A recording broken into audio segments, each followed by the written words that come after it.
seen anything like that. Wide right. Little roller up along first. Behind the bag. It gets through Buckner. Here comes Knight, and the Mets win it. Oh, the band is out on the field. He's going to go into the end zone. He's going into the end zone. The Bears have won. The Bears have won. Oh, my God. You believe in miracles? Yes. It's the Davey Mac Sports Program, where we talk the sports and other stuff like saltines. Hey, Dave. Yes, remember that story about my neighbors from the next block over getting arrested for smuggling saltines into the country? Yes. Correction.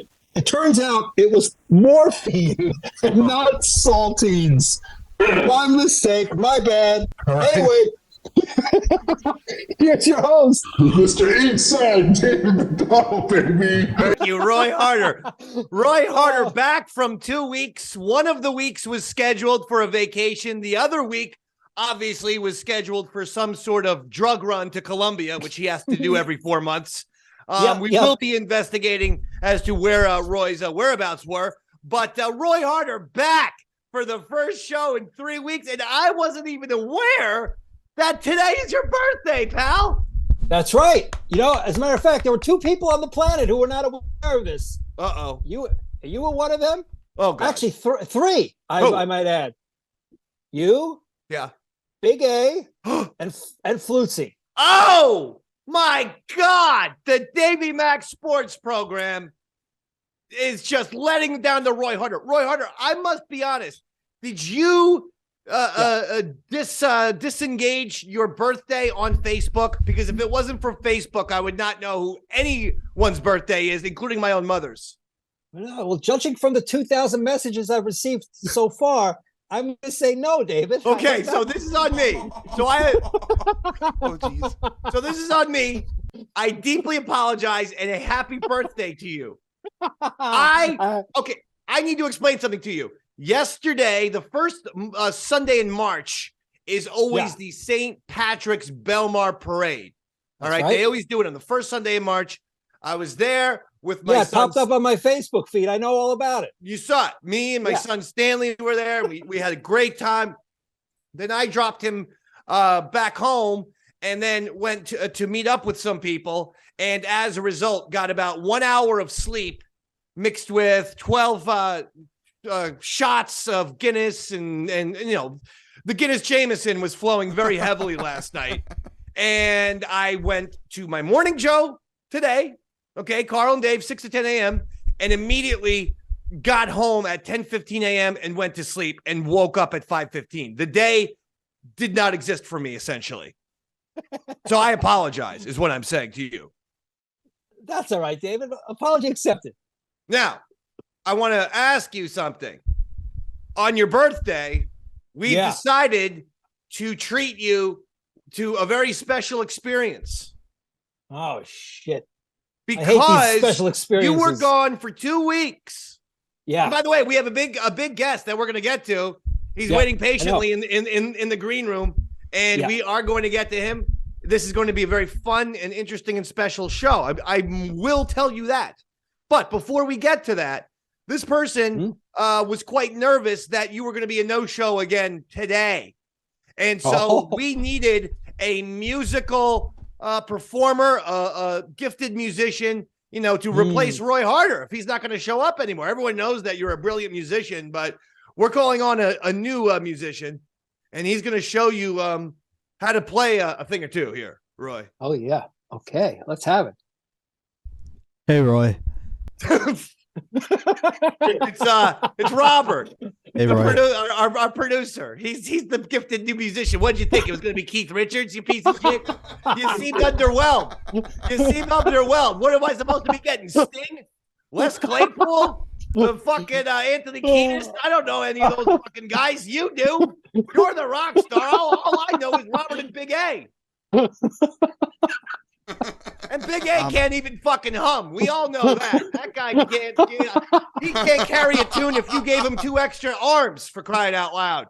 Now, Robert. Somehow, while stuttering, he keeps better rhythm than Bobo, though. So that is true. Bobo has absolutely zero rhythm. Robert, you're going after Roy's musical job, or you're at least letting it known to Roy that if he keeps up with this morphine attendance thing where he's there, he's here every couple of weeks, he's not. Robert's going to be stepping in. All right, let's hear what Robert can do. Roy, you have a request? A request? Wow. Can you? Okay, Ode to Joy it is. All right. Ode to Joy. Glad to hear it. Andrew, can you help me with your mic, buddy? Okay. Listen. Oh, it's the flutesy thing. It's the flutesy thing, yeah. It's the flutesy thing, Robert. Robert, we can't hear the recorder. Apparently, recorders and harmonicas can. Yeah, recorders and flutes do not work. Are not Zoom compatible. All right, go back and play softly. Either that or stand on the chair and take off your clothes. All right, quick, let's do this because I gotta get them. Yes, go.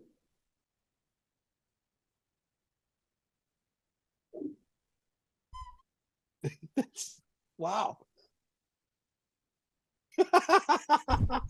That's pretty impressive, You want me to slow it down a little bit for you, Roy? You want another request? What do you got? No. What do you want to hear? Amazing Grace? All right, you got it.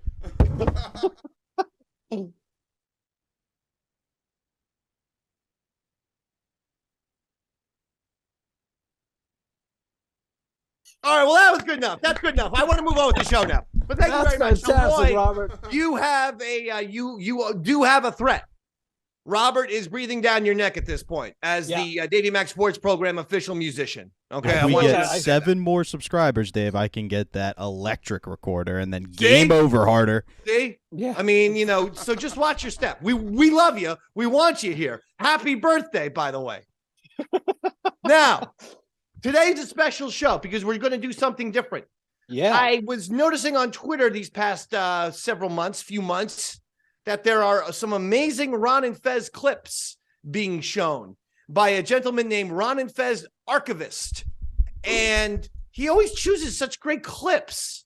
And I have to tell you, Roy, because I've had a lot of alcohol and marijuana and maybe some mushrooms and acid, a lot of these Ron and Fez memories, I mean, I remember everything, but I wouldn't know what to remember, if that makes any sense, unless it makes perfect sense. It's right in front of me. In other words, I need these things to jar the memory. Otherwise, I don't remember anything. Like I remember what Earl looks like, and that's pretty much it. It's sad. But then someone tells me a story or they show me a clip and I go, oh yeah, I remember that perfect. Oh my God, I remember that. And so I've really been enjoying these clips, and apparently these clips have been very, very, very successful, very well received. It's an odd time in society because I notice that right now in 2023, I get more messages about Ron and Fez than ever before. It's quite strange. It feels like a lot of people are watching or listening to Ron and Fez on YouTube or different places. I don't know what's happening, but if you want, in my opinion, the best place to get a lot of your classic vintage clips, you got to go to Ron and Fez Archivist on Twitter, and he is with us tonight. Put them together. Yes. For Ron and Fez Archivist. Well, thank you very much. Now, we're just going to keep you called Ron and Fez Archivist because we like, superhero type names. We got Big A, we got the Heart Attack Kid, Davey Mac, the Big Cock Machine, Robert, the tuna can cock machine, and all these kinds of. We always go for the big superhero names, so we like Ron and Fez Archivist, if you don't mind.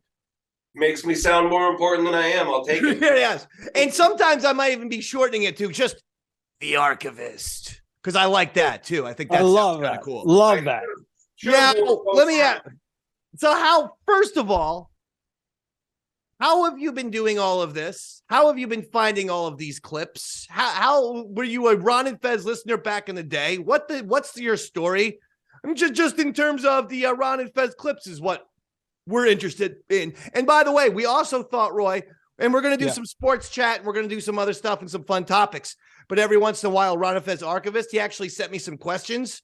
And I thought, well, let's let him just do these questions on the air every once in a while. You know how Big A slaps Billy Mitchell with a very offensive question? Ron Fez Archivist will be slapping me with a Ron Fez question. I don't think it's going to be as disturbing as the questions Andrew asks Billy, but nevertheless. So what's your story? How'd you get involved in all this? I lived in Vermont. I had a roommate who listened to O&A. So I started listening to O&A. Nothing against them, but it kind of wore thin on me. But I always listened to Ron and Fez right after. This was in real time. It was in 2005, maybe. Okay. Yeah, sure.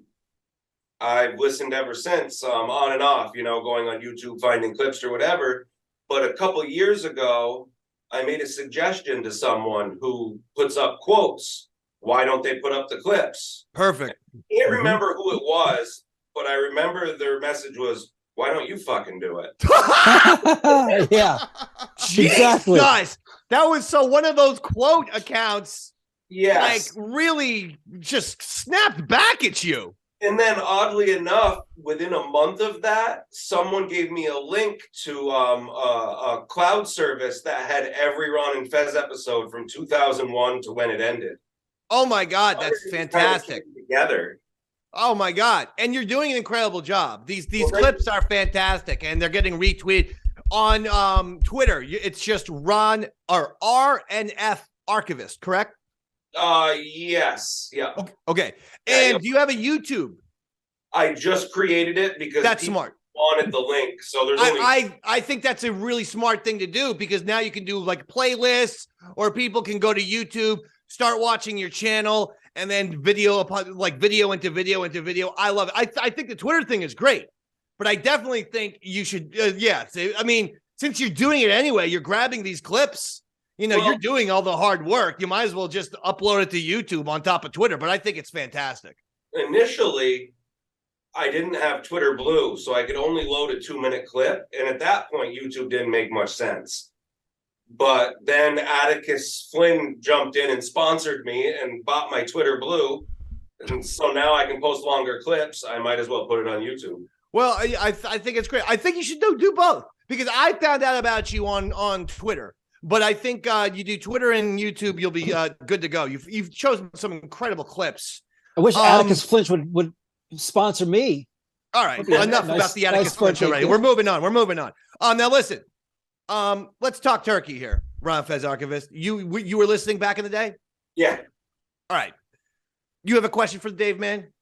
I'm going to go to question number 1 to you, and then I'm going to talk to the rest of you guys about something that's very important to me before we even discuss sports.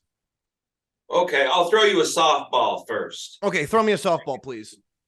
What happened to Lily? Lily is she got a job. Well, Lily got a job in Rochester. Yeah, she got the job in Rochester. I thought it was going well, and now she bakes bread. So I don't think that Lily wanted to continue in radio. I just think that she had experienced it.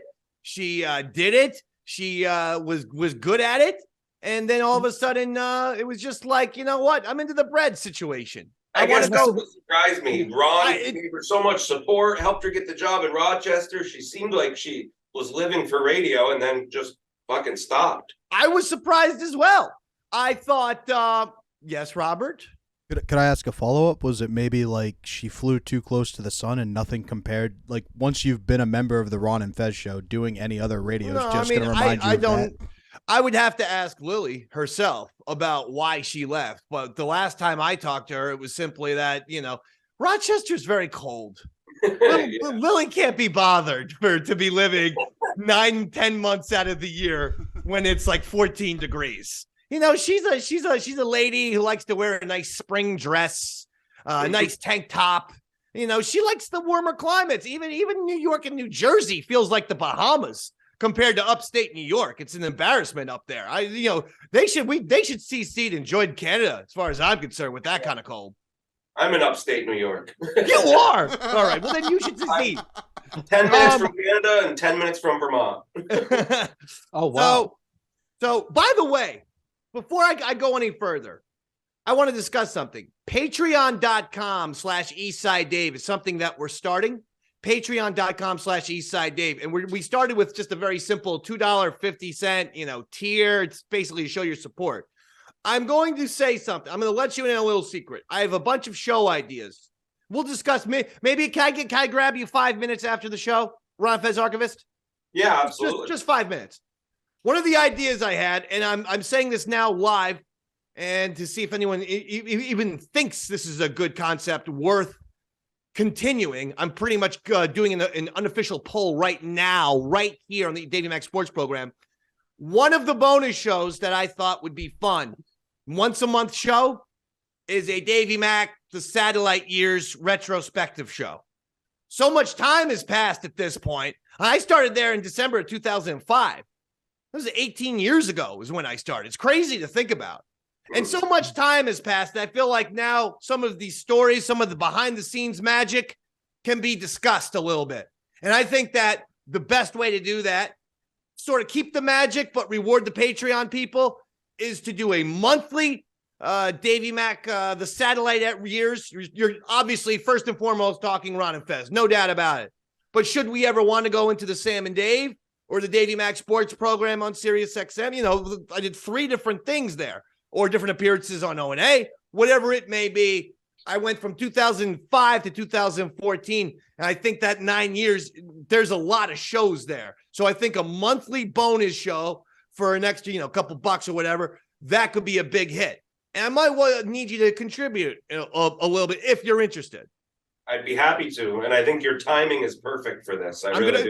Is it me, or does it feel like Ron and Fez? Everyone's listening to Ron and Fez right now, or is that just me? But I'm telling you, every time I get online, Twitter, Facebook, this and that, I get messages about people saying, "Oh man, the Ron Fez, it was the best. You were the best." I never thought I'd have the followers I do, and it's not a lot, but I've only been doing it a couple months. There's a lot of people interested, for sure. Yeah. I get a lot of messages. It's crazy. Robert, and I'll keep the person nameless, but Robert told me of a pretty big-time comedian who actually is just discovering Ron and Fez. The person will stay nameless. Jay Moore? But I mean, it's big. And his name is Jerry Seinfeld. He is discovering it. It's pretty cool. There's a lot of buzz. We're starting up the Patreon, so I think this satellite retrospective bonus show will be really fucking cool. And so that's one of the announcements I wanted to make today. I know people said last week we made the announcement that we're doing the Patreon with the soft launch. I want people to know you are going to be getting stuff, not just the soft launch. That is one of the things you're going to be getting. We just have to work on it, and we are going to work on it. Yeah. We're going to get the job done. All right. So that's lots cool. of calling for it already in the chats across the streams, Dave. Lots of people saying, great idea. Want to see it. So your informal poll seems to be a success. I like this show. I like some of these shows that this Conrad Thompson does. He's a wrestling podcaster, and he sits down with like a Bruce Pritchard, who was a right-hand man to Vince McMahon, or he sits down with somebody else, one of these guys, and basically he asks them, for 2 hours, it's just about their career. But it's not a huge career-long thing. It's like he'll take one episode of, hey, remember that time you turned heel on this guy? Yeah. So in other words, you could have shows of, the first arc of, what were the events leading up to the Midnight Rider or something, and then part 1, and then the Midnight Rider takes over, part 2. They're like, those could be even almost 2 separate episodes, different Earl and myself storylines, different Fez and myself storylines, different things to talk about. You can put them all into an episode, and I think it's going to be a really cool thing. That was the inspiration. Actually, it was these wrestling podcasts, because I'm into hearing people give me the inside dirt, give me a little behind the scenes of what the fuck was Hulk Hogan like at WrestleMania in 1993. You see what I'm saying? Yeah. So then I realized everyone's contacting me about this. Why don't I just do this with my satellite radio career? And there you go. Clips as like a lead in, whatever the topic is, we could play the clip leading into it and then go from there. See? You see what I'm talking about, Archivist? Yeah, as long as Sirius XM doesn't have any problems re-releasing the stuff on YouTube, right? Their content. Well, that's a good point. Well, let's call a couple lawyers about the clips thing before we. Actually, it's Patreon, and I think that's one of the benefits. This will be a Patreon only show. Yeah, they won't stop you. Okay. Now, I mean, maybe we put it a month after Patreon, but this will be Patreon supporters get this weeks or 2 weeks ahead of time, 3 weeks ahead of time, whatever the case may be. I have another thing I need to discuss before we talk about a little bit about sports here. I just learned out that Pepsi has been fucking with my brain for 25 years. And I'm not taking it anymore, Pepsi. I'm on your goddamn fucking ruse. Okay? And you have me livid. Roy Harder, get ready for a Shizer list entry because the Dave man don't play. I was drinking a can of a new lemon lime beverage called Starry. Hey, Dave, what's Big A got there? You got Starry in your hand? Spit it out. Spit it out, Andrew. And I'm going to tell you why. I'm drinking Starry. And next thing I know, someone goes, you know, that used to be Sierra Mist. I go, what the fuck says you? I go, you don't know shit about soda. They call me Davey Mac the Soda King. I love Dr. Pepper. I love fucking Cherry Coke. I love Pepsi. I love A&W. I know my fucking sodas. Yeah. Then I look it up. Starry was, in fact, Sierra Mist. Yeah. This is where it gets even worse. Did you ever wonder what happened to Slice? Apparently, Slice transitioned into Sierra Mist. Sierra Mist, that's right. Yeah. Furthermore, and I don't remember this, but Roy, you're 81 years old. You might remember this. And my father worked for Pepsi Cola for 30 years. The first thing ever was Pepsi put out a beverage called Team. T-E-M. T-E-E-M. And that was in 1984. Team was their first one. Then they went to Slice. Then they went to Sierra Mist. Now they're doing Starry. So they're doing a fucking shell game on our ass. They're not fucking staying goddamn loyal to their brand. And I really liked Sierra Mist. I didn't know I was drinking Slice. I fucking hate Slice. But I love Sierra Mist. I thought Slice was orange soda. No, they had orange Slice, Archivist. Yeah. Apparently, you're not a soda archivist. Yeah, that's a spinoff. That was a spinoff. But don't worry. Davey Mac is a fucking soda archivist. I've been drinking soda since I was exactly 6 weeks old. My mom ran out of formula. Didn't have milk. She started to give me Pepsi in a fucking bottle. That's a goddamn true story. I love Pepsi. I love Coke. My 7-Ups. But god damn it. I didn't know that Slice Team turned into Slice, turned into Sierra Mist, turned into Starry.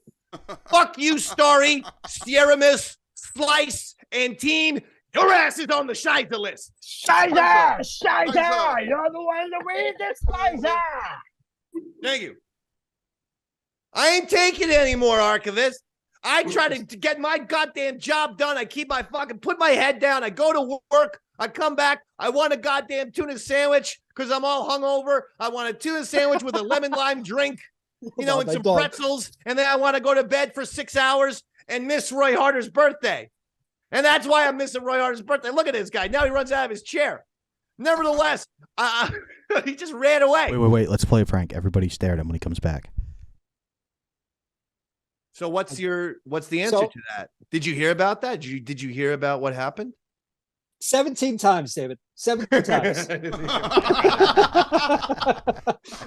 But you see what I'm saying? I feel tricked. I feel like Pepsi really is screwing with us. That, these stupid people don't realize that we're just going to repackage our same exact soda that we've had for the last 40 years. And I'm not taking it anymore. I am strictly a 7-Up guy going forward.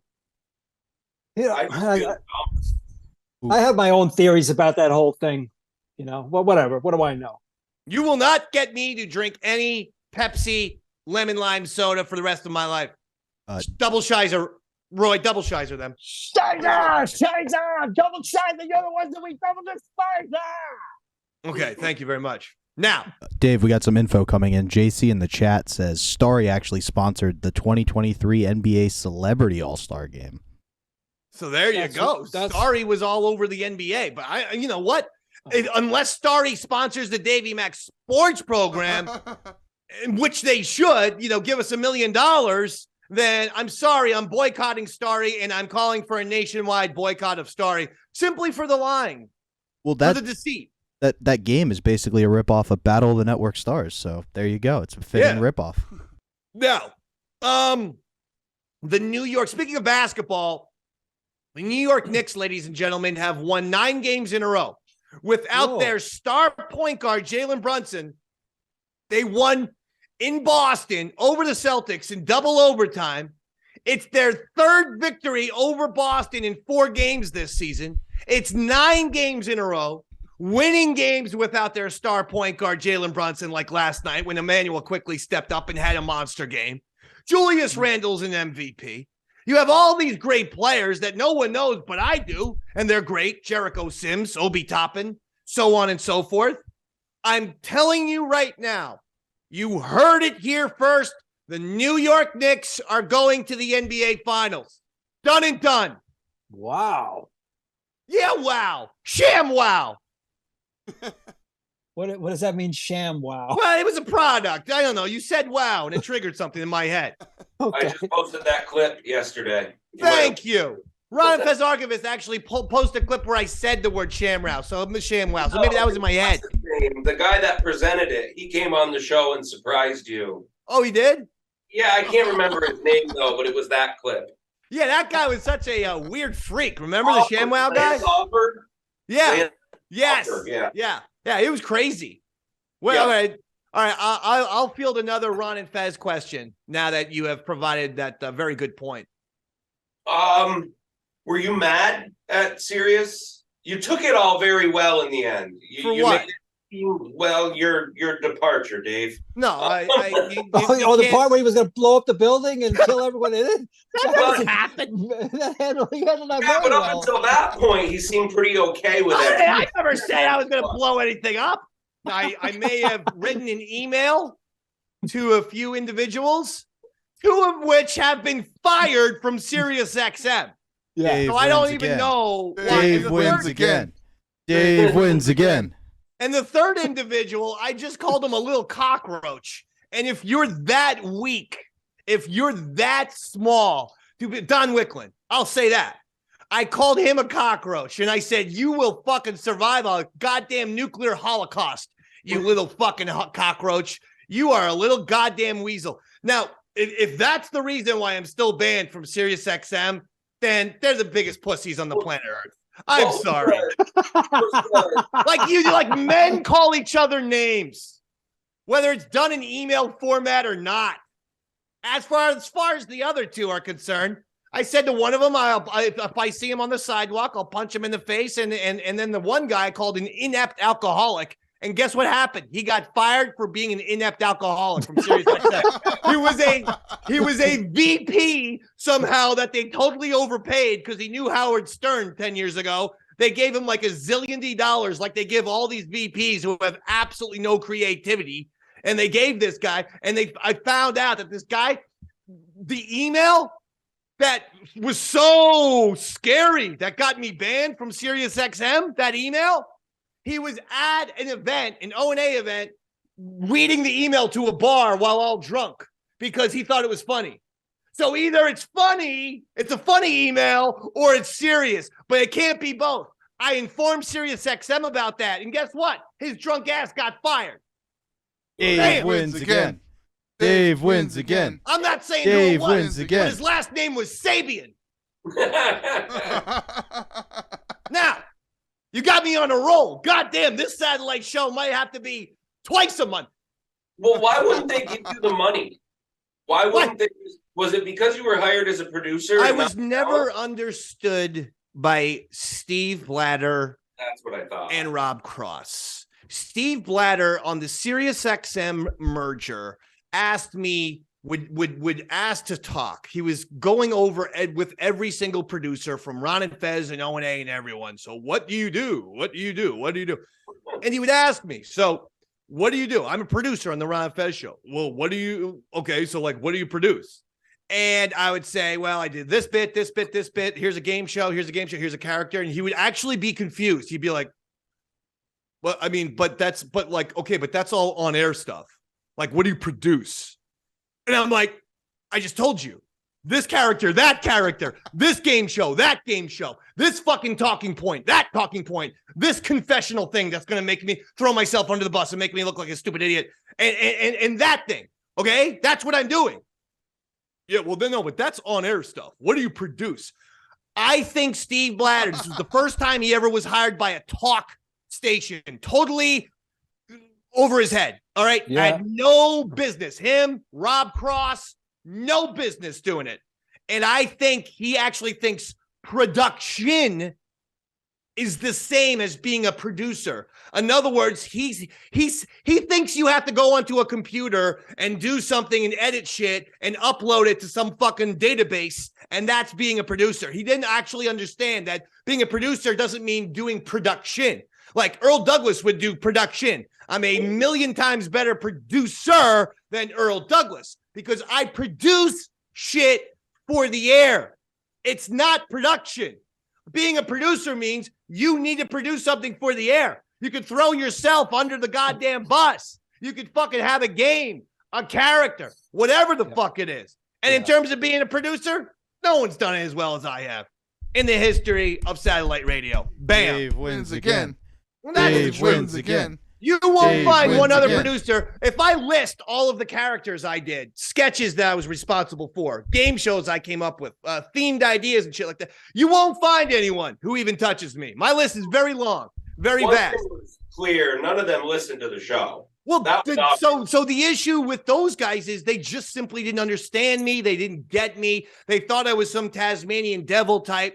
And while I was, I always told them that you have to understand what the Davey Mac mentality is. I do everything for the audience and everything for the show. For instance, O&A have a bit, like an idea for a stupid dumb stunt.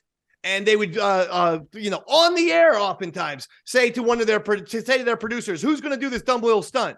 And you know what would happen? None of them would raise their hand. None of them would volunteer because they didn't want to look like dicks because they always wanted to save face. I don't have that.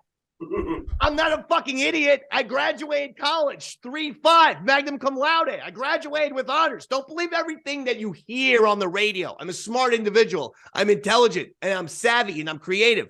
I fucking go after it. SiriusXM didn't have any concept of all the things that I could bring to the table. And they just thought I was a fucking, crazy person.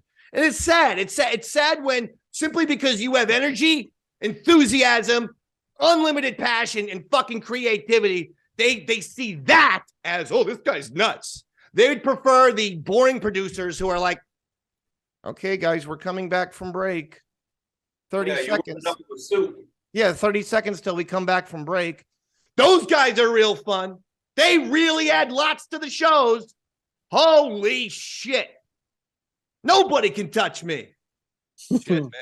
Shit, man. This fucking satellite radio thing. We might have to start this fucking shit next week. E. Compton in the chat says, Davey Mac and Earl years, the best years of Ron and Fez. Well, I love all eras of Ron Fez. I'm a Ron Fez guy, and I'm a Ron Bennington guy, and Fez Watley guy. But I do thank people for that. And listen, I had a blast in those years. Obviously, it's up to people to say what their favorite era is. But I appreciate that. But we're on the subject. This satellite thing is full steam ahead. This is like you're getting a sample right now on the DMSP of what I do envision the satellite thing being prepared. I just feel like, right now we're just sampling little questions in ins and outs, whereas the show that we put on patreon.com/EastsideDave will cover specific moments, incidents, controversial, things that happen and whatnot. You see? All right. But how about the Knicks 9 in a row? NBA Finals. Does anyone think they're going to the NBA? I mean, Andrew, are you still a basketball fan? Of course, yes. Do you believe the Knicks are going to the NBA Finals? Yes. Of course. If June comes and the Knicks are not in the NBA Finals, can I count on you to do something on the Davey Mac Sports Program? Yes. I have an idea, just like the satellite radio thing. I think you should light yourself on fire. Can we do that, please? We'll try it now. Champion. Yeah. All right. we can count on you for that. Yes, Mr. Champion. All right. Excellent. I like I just want to make it clear you just agreed to lighting yourself on fire on June 1st if the Knicks are not in the NBA Mr. Finals. Champion. Okay, yes, he says. That's wow, you have less than 3 months to live, Andrew. Andrew, I suggest killing Giannis Antetokounmpo of the Bucks. I suggest killing Actually, I really don't suggest that. I forgot who I was talking to for a second. Yeah. Big A Andrew Gold will actually find these people. So you know what? Yeah. Don't harm anyone. But I think you should get in the mind of Giannis Antetokounmpo and Joel Embiid, because those are the two guys that may prevent the Knicks from getting to the NBA Finals. Sleeping on Jimmy Butler, Dave, man. What's that? You're sleeping on Jimmy Butler again, Dave, man. I got fuck the Heat, Robert. Fuck them. Hey, do you think I should do another informal poll? I'm going to be, first time ever, I'm going to be like Howard Stern and wear sunglasses while on the radio. Is this a look that I should be going for? Informal poll. Raise your hand okay, Archivist likes it. Andrew does. Roy does not. No, I feel like you're stealing my look for the past 10 years, David. I'll be right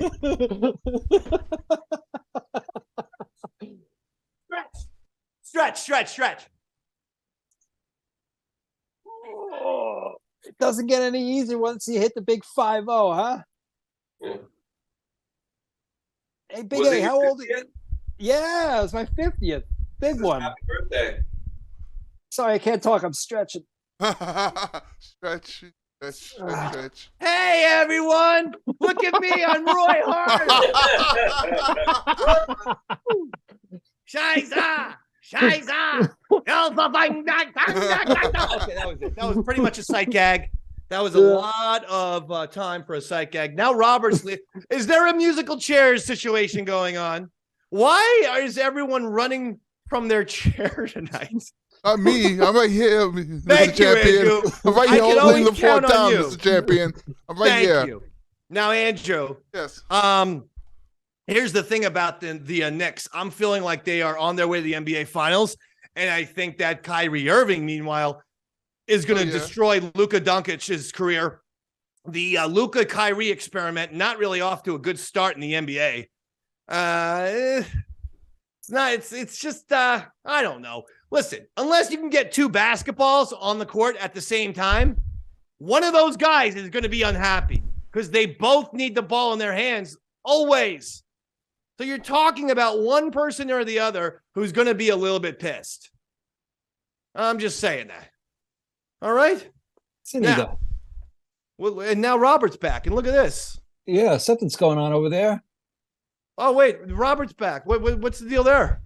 Me and Big A just wanted to be like you, Dave, so we got sunglasses, but we're not that fast. Sunglasses. Or my car's too messy. Take your pick. Yeah, Robert, I loved it, but we're way past the sunglasses thing now. Yeah, but Big A saw how out of breath I was and was like, just go with it at this point, buddy. You put the effort in. Yeah, unless the props are literally next to you, I strongly suggest. All right. You'd be very disappointed how close they were. Robert, do you think the Luka-Kyrie Irving experiment will be a success in Dallas? Because so far it's off to a very blah beginning. No, I don't think it's going to be a success. I don't think Kyrie anywhere is going to be a success because he wants to be the number one guy, but is probably the number 3 at best talent on any team he could go to other than. Well, no, I mean, he's the second best player on the team. I mean, you know, the guy's great, but it's just that he's too much in Kyrie's own world. He's not a team player. He is not a guy designed for team sports. He really should have been a boxer, a golfer, a tennis player. I don't care. But as far as team sports goes, he does not understand the concept of teamwork. I said talent. I meant statistically to incorporate for the 2 games he gets suspended when he says something anti-Semitic, or then 2 months later when he says something Islamophobic. Like statistically, he'll probably be the 3rd contributor. He also mispronounces his name. It's actually pronounced Kiri. No, it's not. It's Kyrie Irving. His name is not pronounced Kiri. I watch sports. No, I'm just saying that he pronounces his name incorrectly. Kyrie is actually the name, and it's taken from a Latin phrase, Kyrie eleison, and that's where his name comes from. He's a black guy. He is not considering what the fucking Latin pronunciation of Kyrie is. I'm just saying he's pronouncing his name wrong. That's all I'm saying. I'm not. It's his name. You're allowed to call. If I wanted to call myself Penis Head McDonald, and I got it legally named, that's what people would have to call me. That's my name I came up with. Hey, you can call him Kyrie. I call him Kiri. Big deal. All right, it's all good. That's not it. Oh. Ron Fez, Archivist, I would like another question from you. When Earl left in January, I think it was his third time quitting, 2009. There's a lot of talk that Mooch was going to replace him. Even Ron brought it up on the show. And then it just stopped. It just went away. I just don't know what happened, why Mooch never made it. I have a feeling like that was because was the merger. Did the merger happen?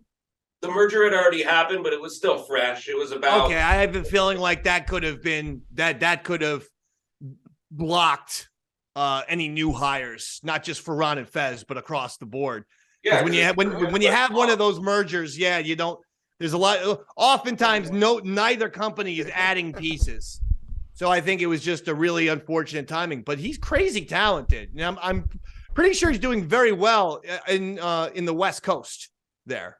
I believe he moved out west and he's doing. He's a very talented guy. He's a very he does video editing amazingly.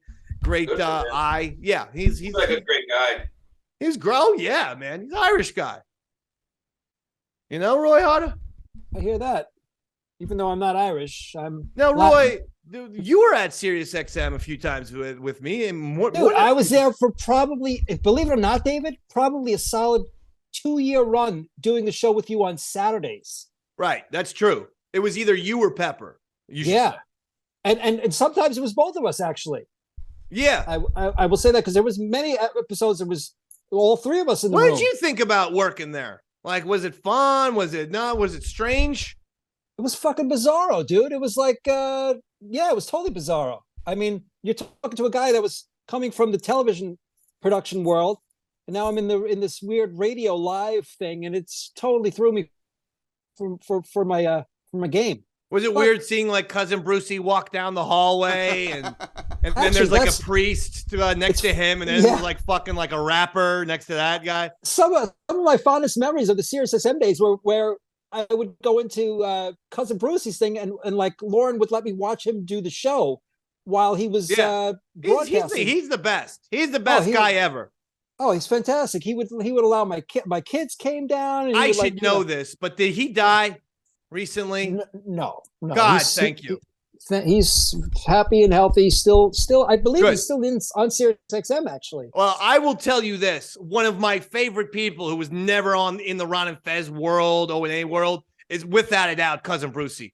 That was a guy who I love. And he would come on our shows, Special Delivery Davey Mac Sports Program, and talk about the Beatles and talk about John Lennon and all this stuff that I absolutely love. That guy is amazing. Cousin, I love you. I don't know where you are.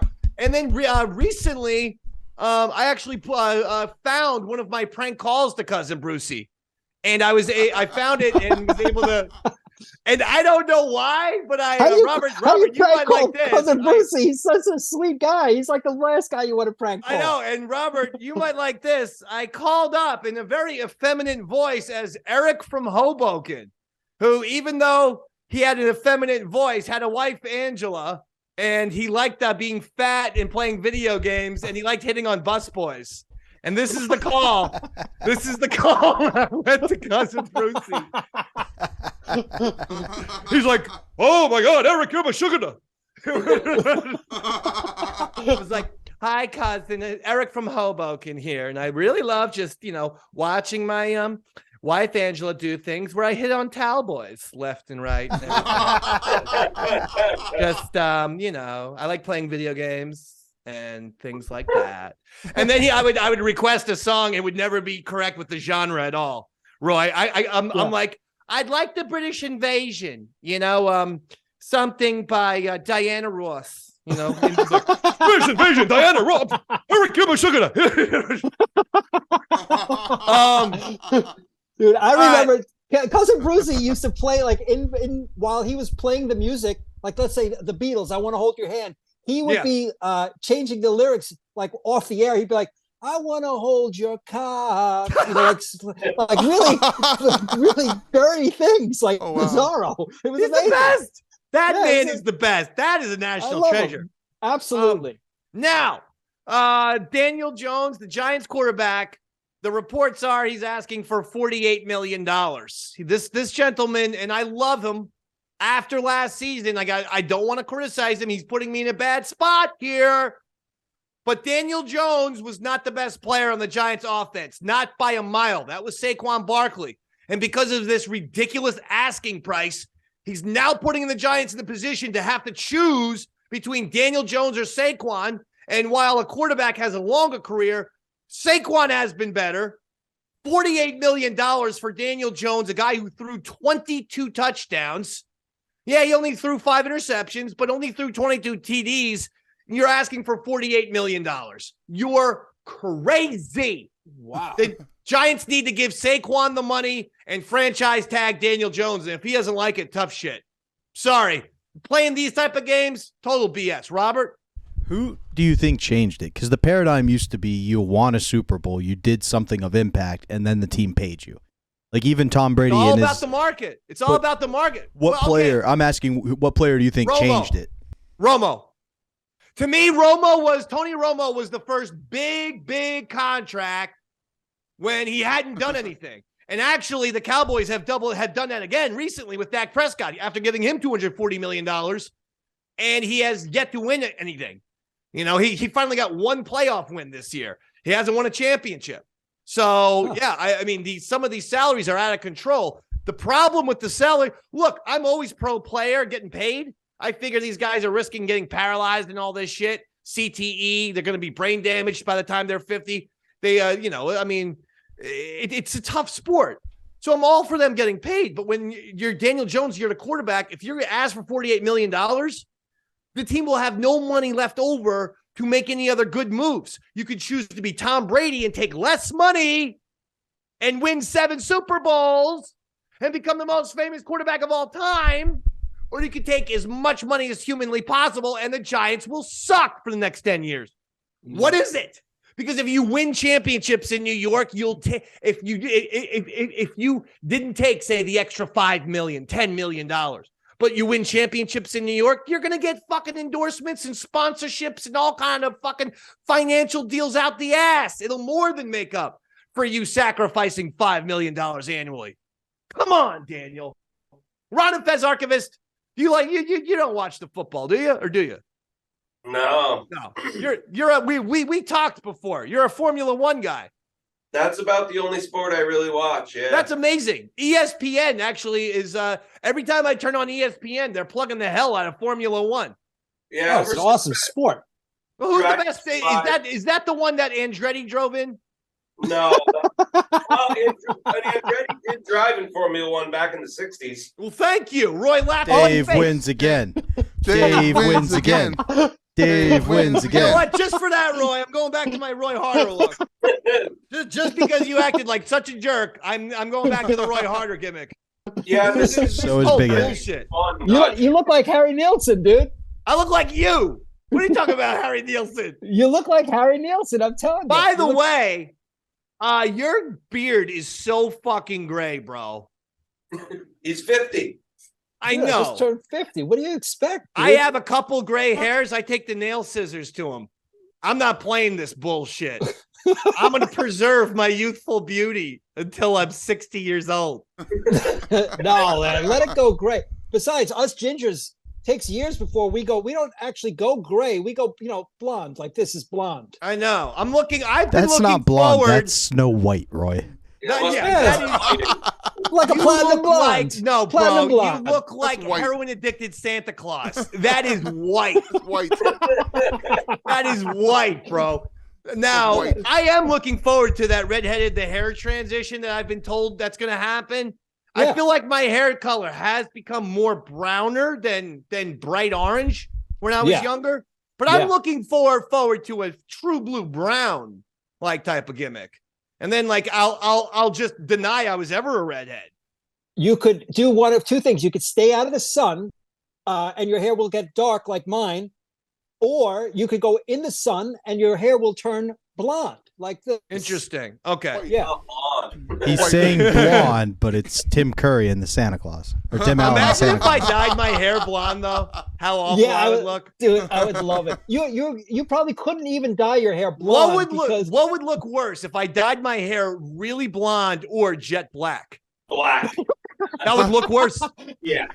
Jet black for sure. No. Dave is like one day, one fucking show. I'm not going to tell you guys. Dude. And I'm doing the beard and the hair jet black like the fucking Undertaker. Listen, And I'm just gonna and let's just have a show and not even address it. Like don't even talk about the fact that Evil Dave has popped up. Oh, That's gonna be my new character. When I'm really pissed off, I'm gonna dye my hair black and be Evil Dave. Now, Ron Fez, Archivist, I feel like you're due for another question. I think I can provide that question. I know you can. You have a million questions. I tell you what, you've been fantastic tonight. You said once that a lot of bits started as a work and turned into a shoot. Oh, that happens all the time. You also shoved Fez's face into a piece of At what point did that go from work to shoot? Oh, listen. That is a Patreon episode. That is a full-on arc. There was a lot involved in that episode, and in fact, that run.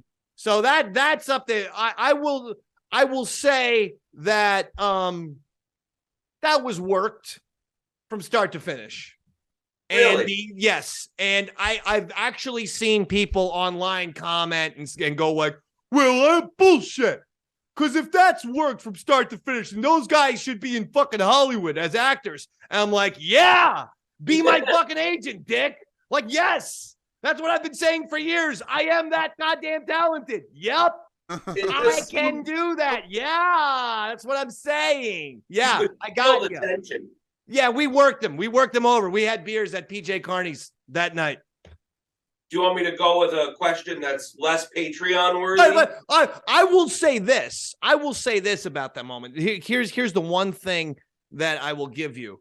That moment was worked 100%. But there were times, sometimes with me and Earl, I guess, well, you know, every once in a while with me and Fez or something, where you're working that you're pissed off or you're angry or this or that.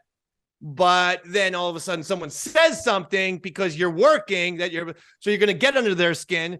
And then you ultimately get under the person's skin, you know, like, and then you ultimately for like a 2-3 week period, truly hate that person until like you go out to the bar and go drinking and squash everything.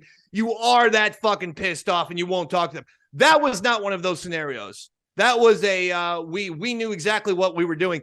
And weirdly enough, despite the fact that I've even mentioned this with Ron on Anthony's show, people still don't believe me. And I got death threats. I know this one guy in Pennsylvania. I actually have detectives who know exactly who this dude is. And he sent me death threats. He came into my house. He drove up and slashed my tires in Brooklyn. Jesus, you know, like some really fucking insane shit. Yeah. Like, I'm going to kill you and it was specifically for pushing Fez's face into pizza. Well, we've moved past that, Dave. What's that? Said we've moved past that. What? Moved past what? The guy from Pennsylvania who slashed your tires. No, it's not Robert. It's not Robert.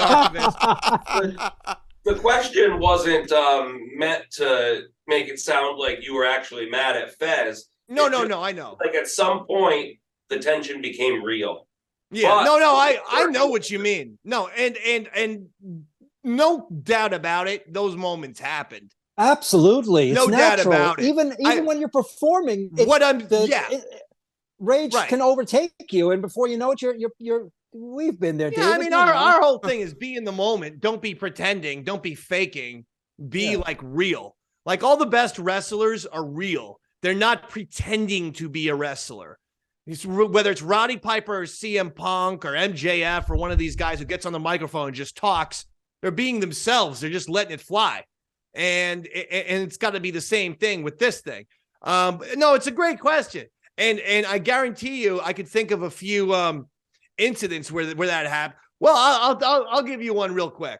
There's no doubt in my mind when Earl Douglas first choked me and knocked me off my chair because I was doing an impression of his grandmother. An impression that he didn't care for. Well, like she would sound like, like a Earl, I'm in hell now, sucking Hitler's dick, honey. Anyway, he didn't care for that kind of talk. So enough was enough. He rushed in and literally started strangling me and knocked me out of my chair. Now, because I'm like the Joker, I laughed my ass off. I thought that was the most hysterical thing ever. But he was genuinely pissed and genuinely choking me with his hands. And he even did the thing after he choked me and knocked me out of the chair. Ron goes like, Earl, what did you do? And he actually looked at his hands like, like it's like some 1950s crime noir. Some guy killed someone he didn't want to have to kill, and he's looking at his hands. He's going to be haunted by what he did. Meanwhile, I was legitimately on the ground laughing, like Heath Ledger in fucking The Dark Knight, because I did think it was hysterical that I got someone so mad that they were actually strangling me for real. Subsequent choke jobs, they were worked, and you could tell because he was always like, I'm going to choke you now, Dave. And I'm like, okay, come on and choke me, pal. You're like, oh, stop choking me. Isn't this funny? But it was, that first one was real. Can I ask one more quick question? Hell yeah, you're doing an amazing job. What are you talking about? I can't speak for Ron. I know that. But it's two parts. Did he really like Tommy Z? And if so, why? Tommy Z, the cigar? Man. The cigar? Yeah. Well, you know what? The guy, he was kind of fun. He would bring top-notch cigars, and he's a fun guy. Kind of had a Billy Staples type of vibe to him, where he's just kind of a fun person. You can't really get too mad about, Yeah. Fair enough. And, it's Staples. Staples. I actually saw Billy Staples recently. I forget where I was, though. Was it at FezCon? Was he at FezCon? Archivist? I didn't see him there, no. No. Maybe I dreamed I would have recognized him. Yeah, no, I know. And I just didn't see him. Shit. I don't even remember now. One real quick thing with the baseball. Yankee top prospect Jason Dominguez hit another home run yesterday. He's batting .417 in spring. Bottom line, Brian Cashman only made one decent free agency move this year, getting pitcher Carlos Rodon. Meanwhile, we don't have a left fielder and we don't have a third base. And I'm worried, once again, after Aaron Judge and maybe a couple others, that the Yankees, of all things, their offense is going to struggle. Screw it. I know the guy is only 20 years old. You got to put Jason Dominguez on the team. He's got to start. He plays first base, but that's what the designated hitter is for. Judge has said he's learning left, so we get Judge in left on some days with Stanton in right, and we put this Jason Dominguez at the DH spot if he's not going to play first, because obviously Anthony Rizzo's there. I'm just saying I want Dominguez and Volpe starting on opening day. Brian Cashman, you did this to us. You signed 0 free agent, big-time free agent hitters, sluggers, guys who can support Aaron Judge. You did this to us. So here's what we're going to do. We'll forgive you if you play these youngsters. I'm sick of hearing about how awesome Dominguez and Volpe are in AAA. Fucking put them on the big squad already. Let's go. I don't need to hear that these guys are tearing it up in AAA ball. Screw it. One guy's 20, the other guy's 21 or 22. That's old enough. Put him in the game. Let's go. It's baseball. They're not going to the moon. Jesus Christ. You see what I'm saying? We're going to do one. All right. Do you have another question? And then we're real quick, Dave, in the chat. We've got a lot of, it seems like Mr. Archivist has inspired a lot of, oh, hi, Big A's. Everybody seems to be wishing Big A hi, like Fez Watley. Oh, that's nice. Oh, hi, Big A. How are you? Hi, and Fez. Emmett Remus says he was there for you at the FezCon. Billy Staples was there, so you may have seen him. Okay. I believe that's Jared who said that, by the way, Robert. That's his name. That's his Instagram name. The Emmett Remus character. Hey, Roy. Yes, it's a happy birthday. And I was caught off guard, and I deeply apologize. What I'm going to do, though, is sing my song for you with zero accompaniment, Andrew. Zero background vocals, please. Okay, Mr. I want Champion. everyone to be very quiet right now. Happy birthday just for you. Happy birthday, and may all your dreams come true. When you blow out the candle, there remains a glow. It's the sunshine of your smile wherever you go. That's for you, Roy. Thank you, David. Thank you, David. You know, Now, every time I hear that song, because I do hear it now on the radio and stuff like that, I think of you instantly because I never heard it before you sang it.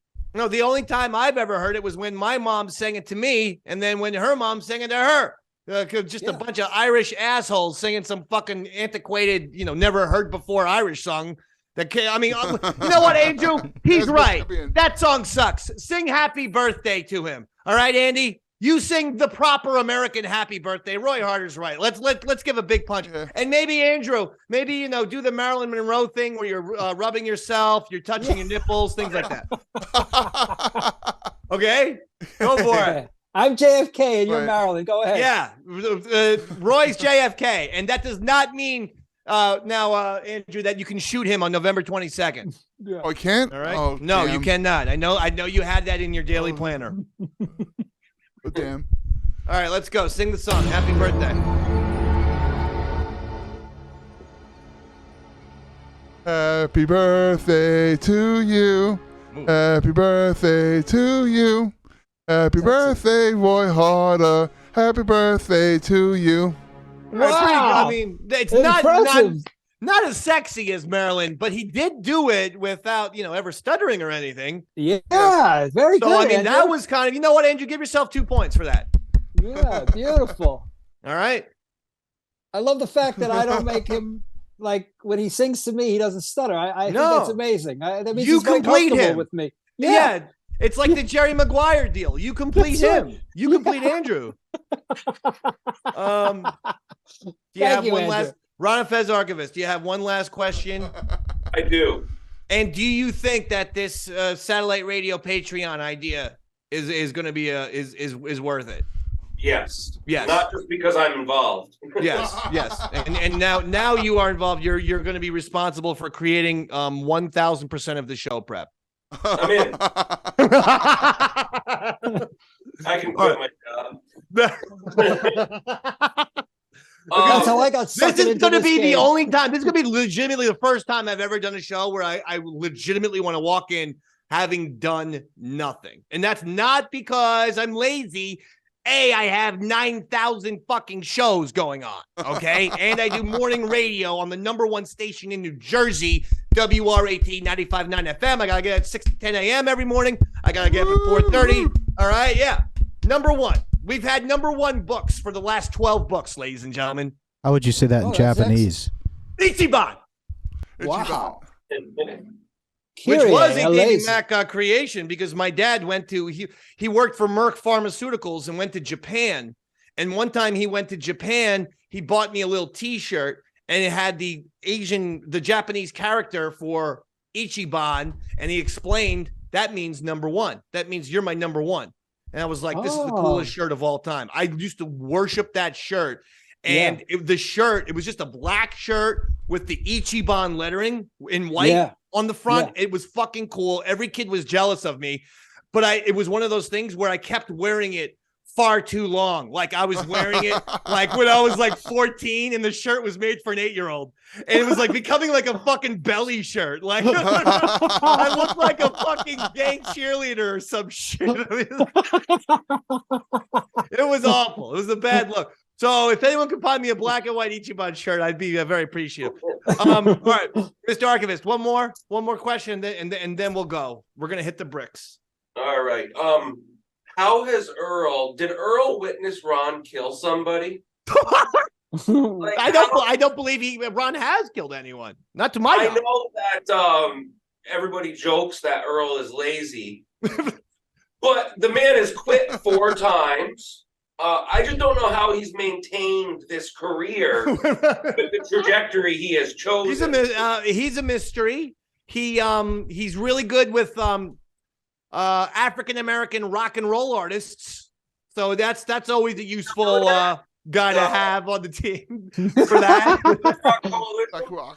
Every 9 weeks when that topic comes up, then they're yeah, it went from Chuck Berry to Living Color, and then it just kind of stopped. Look, sometimes you have a job simply because you have loyalty. I think Earl's one of those guys. He's got the loyalty thing down, and he does know how to actually push buttons and things. I like Earl. It wasn't a shot at him. It just I know it wasn't. I'll take. Don't worry about taking shots at Earl, by the way, because I take him every single day when I'm even off the air. Sometimes I'm just in the shower and I'm like, "Fuck off, Earl!" Like, yeah, it just comes out of nowhere. I mean, I guess listen. Going back to WNEW, he knew all those people. I guess. See, he actually is someone who keeps a job because of the production thing that we were talking about, in my opinion. Mm-hmm. You learn how to enter things into a computer or work Adobe or Pro Tools or something like that. And you have these guys thinking, oh, well, this guy does he's a producer. And it's, again, back to the thing of you can be a producer in more than one way. Doing good at production does not mean you're a producer. Or if you don't do production, doesn't mean that you're not a producer. Those guys kept like, they were so curious about, I don't understand. You do all this stuff on the air, but what do you produce? I'm like, all the stuff on the air. Like, what are you not understanding? But you're on air, but you're doing all this on the air. Like, what do you produce? Oh my God! What the fuck do we do here? We do shit on the air. Where am I supposed to produce these fucking bits in the computer? Am I supposed to produce them for outer space? Like, I'll fucking do production and then send the MP3 mile on a fucking, to outer space, to the moon or something. To the satellite. And maybe aliens will find it. What are we talking about? A producer produces shit for the air. Anything you hear on the air, if a producer was behind it, that's what they produced for the day. Jesus Christ. In that capacity, I am literally a zillion times better producer than Earl because I can produce fucking shit on the air out the ass. Games, sketches, characters, talking. Again, we don't need to say how great I am. It's the truth. That's why we're going to do this satellite show on Patreon. We're doing it now. It's official. Great idea. All right. When do you think we can have our first episode? So these Patreon people, don't start fucking get mad at us. You still want me to hang out for 5 minutes after the show's over? Yeah, maybe a few weeks. I just want to alert the Patreon people. Wait, don't worry. You're not going to wait till the summertime.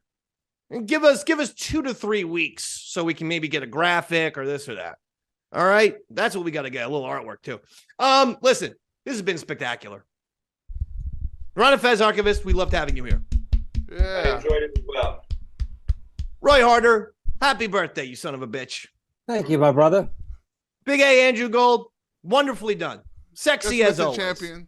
You're sexy as always. What's your routine? What's your exercise routine? You've never looked better. I tried to walk 3 to 4 miles. Yep. A day, so. Where do you walk around? Hunts Point in the Bronx? Yes. Yeah. Yes. Where the women are, right? The ladies of the night? Yeah, okay. Of course, yeah. Fair enough. Definitely. Robert, thank you very much. Thank you, Dave. This Friday and Saturday, Scotty's Comedy Cove. I'll be featuring, so get your tickets now. All right. Well, listen, this was nice, a fun episode, and we will be back next week with another action-packed Davey Mac Sports Program. We got all kinds of things going. Make sure you're subscribing for patreon.com/EastsideDave. We got a lot of stuff planned in the future. It's going to be good stuff for the Archivist, for Big A, for Robert, for Roy Harder. My name is Eastside Davey Mac, and good night, everybody.